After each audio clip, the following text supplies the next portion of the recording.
the Chase Thomas Podcast, for people who have nothing but time to kill.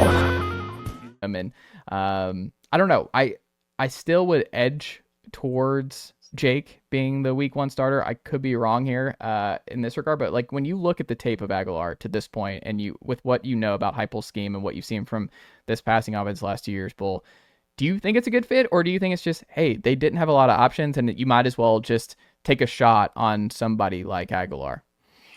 So I think it's a little bit of both. Obviously, coming out in that spring window, you don't have a whole lot of options as far as Power 4 proven starters. So we go out and get a guy that was about to be a Power 4 starter at a Big Ten program. And I think that he's got some skills that does match Tennessee's system. The biggest thing for me is always that arm strength.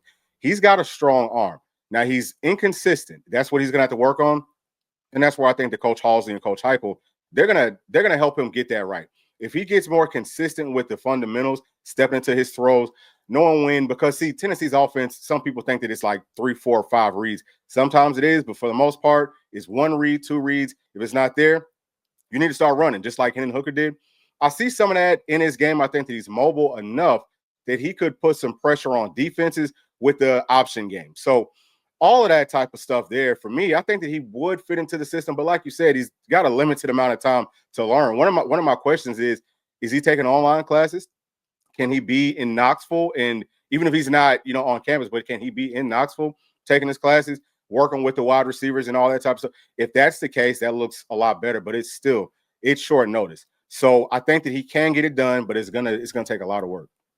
Yeah, I don't know, because I don't think their semester's over at UCLA. So to me, like, I don't know. I know Tennessee has their Maymester in obviously May, so that's coming up here in a couple weeks. But yeah, I don't know. I can't speak to what that crossover is going to look like, getting from UCLA to Tennessee and getting enrolled and all that kind of stuff. Maybe it's like, hey, Mike and Braylon, we got to get you to California to start getting some reps with Joey here this summer, or get a head start on it. But I don't know. I mean, when you think about, because the thing I look more at is, and I mentioned at the top, but you would know better than I, Bull. So I wanted to get your perspective on this, because I think it matters that he played a very different style at App State last year, and that he just spent an entire spring learning an entirely different scheme with Tino Sinceri and what he was doing in Indiana this spring with UCLA, to then being thrown in a quarterback room and just like that, all the information that he had to store in those quarterback room meetings for months is just gone. And then you have to restart that whole process. I don't see from the outside looking in how that is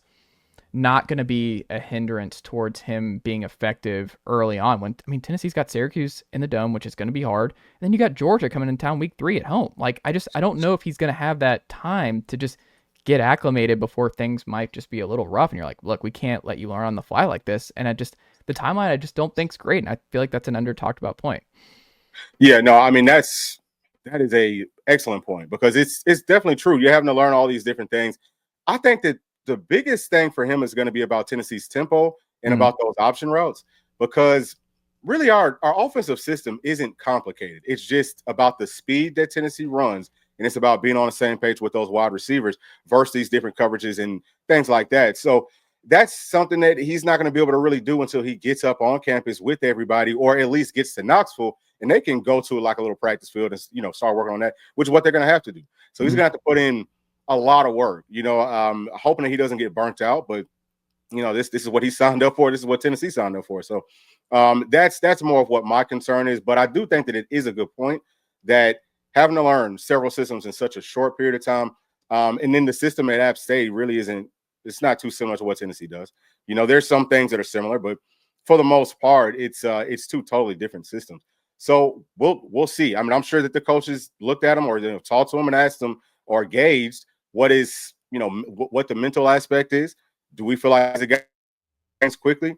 That has to be something that you looked at before you pull the trigger on him, even in the situation that Tennessee was in. So hopefully, man, Heupel's got a plan, and like you said, it could just end up being, Merk or maybe George starting it off, and maybe towards the middle of the season, towards the end of the season, maybe then you can throw in Joey. I don't know, but it's a tough situation all the way around.